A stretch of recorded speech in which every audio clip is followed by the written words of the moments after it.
એટલે હમણાં ભાઈ વાણી કરીને આત્માને ઓળખ્યા વિના બાપુ મીરાબાઈ કીધું આત્માને ઓળખી લેજો. અને એ ઓળખ એમ નામ ન ઓળખાય. એ તો મને ઓળખી શકો તમે, ખમેણાનો દરબાર છે. આત્મા ન ઓળખાય. એના માટે સદગુરુ જોવે. અને સદગુરુને હું તો એમ કહું પરસેવો વાળી દો. અને એ જો ના કેમ તો કંઠી આપી દો પાછી. નહીં બાપુ, સદગુરુ સિવાય આ કોઈ ન બતાવી શકે. મહેનત તો હોવી જ જોઈએ. અને સદગુરુએ બાપુ કંઠી બાંધી હોય એને બાપુ આપવાની તૈયારી હોય. પણ તમારી માગવાની તૈયારી ન હોય તો શું ગુરુ આપે? વસ્તુ એવી છે. કારણ કે આપણે દુકાને જ્યાં હોય તો આપણે વાણીની દુકાને ઉભા રહીને કહેવું જ પડે ને 2 કિલો ખાંડ જોખી દે. એની પાસે બધું છે, પણ આપણે બોલવું તો પડે ને. બોલ્યા વગર નો એ શું જોખી દે?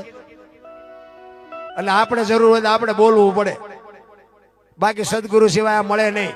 નિહાળમાં ગમે એટલું તમે ભણો ને, ગ્રેજ્યુએટ થઈ જાઓ ને, એન્જિનિયર થઈ જાઓ, ડોક્ટર થઈ જાઓ, વકીલ થઈ જાઓ, આ ન સમજાય. આ એ નથી સમજાય. આના ડોક્ટર તો બાપુ કોઈક ભજનાનંદી પુરુષ, કોઈક સત્સંગી પુરુષ, કોઈક ભજનાનંદી, કોઈ સાધુનું શરણું મળી જાય ને તો મેળ પડે. બાકી નો મેળ પડે. બાકી સોપડી જોઈ જોઈને કેટલાય ગાય છે અને હાલે છે બધા. એમ નથી બાપુ, ભજન મને સમજાય તો જ હું તમને સમજાવું. એમ નામ નથી. ભજન છે ને જ્યાં જ્યાં બન્યા, જ્યાં સતી તોરલ એકલા જેથી વાયક ગયા ને, વાયક એમને ઝીલેલો, જેતા ભગત ખોખા અહીંયા વાયક ઝીલેલો. અને જેસલ બાપુ સતી તોરલ ને અંધારામાં રાખ્યા અહીંયા.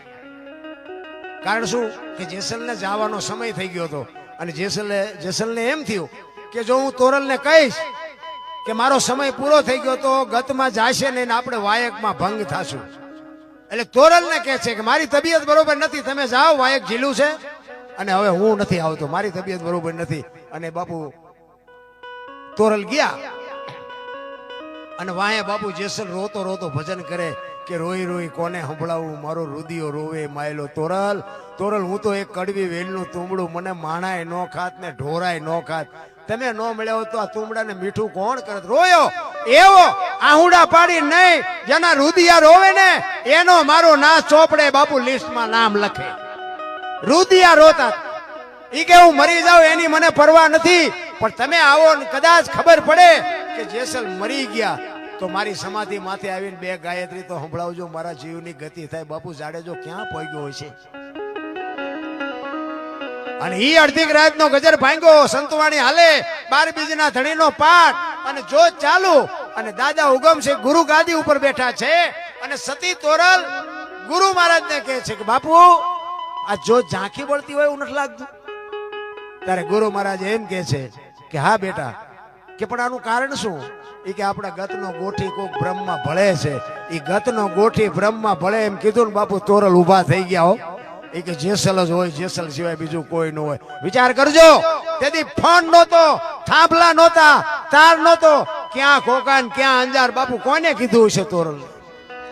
અરે ભજનના બાપુ શું વાતું કરીએ ભલા માણા. સતી તોરલ કે છે કે જેસલ જ હોય બાપુ, બીજું કોઈ ન હોય. અને આખી ગત ઉભી થઈ ગઈ કે ખરેખર જો જેસલ જ હોય તો અમારે ધૂપે આવવું પડે. અને રાતના સમયે નીકળ્યા, રસ્તો મળતો નથી બાપુ. ન્યા ભજન બને. પાથરની પનિહારી પૂછું મારી બેન, માર્ગ બતાવો અંજાર છે. એમ નામ ભજન નો બને. નારાયણ આય આવ્યા ને ખબર પડી કે જેસલે સમાધિ લીધી. આખી ગત બાપુ ત્યાં જાય. અને ત્યાં બાપુ તોરલ બાપુ એમ કહે છે કે એક તારો લાવો મારી પાસે. અને ત્યાં બાપુ તોરલ વાણી કરે, કઈ તાલ ને તંબુરો સતીના હાથમાં, સતી કરે લખનો આરાજ. જાડેજા મેવાડમાં તમે શું બોલ્યા હતા? વચન ચૂક્યા 84 માં